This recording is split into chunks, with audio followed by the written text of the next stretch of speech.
So this is a real simple trick. Whenever you're here and your other person isn't here, what you can do is you can take some of this green tape. The green's probably the best. It's better than the blue. And you can take your tape and write your message while it's still on the roll of tape. And in this case, like our deadbolt, it's hitting, it's not lined up. And we just replaced this. So we want to, there's no reason at all, if we have something that's brand new, that it shouldn't work perfectly.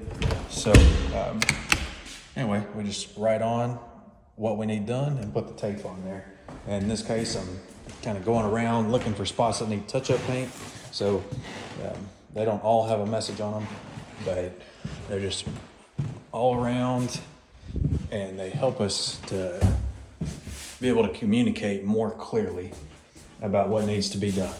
We got some there. That's the blue tape. Don't use that.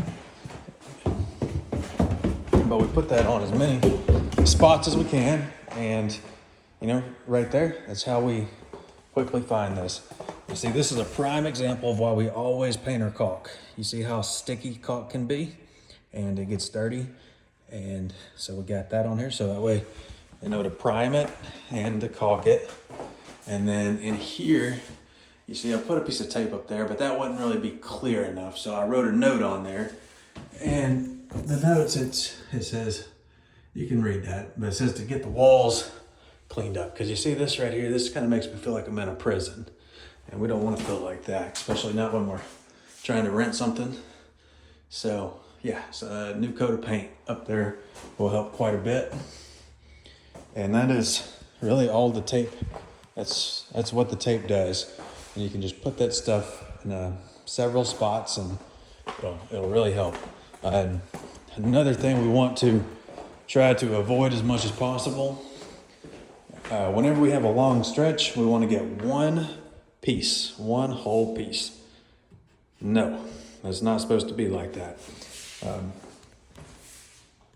And there's really no reason that should be like that. That's, about a 10-foot span. I think we bought, 12 foot would have fixed it, or 16 foot.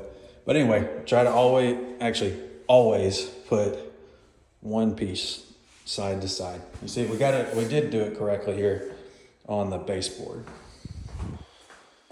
But that's how to use this tape.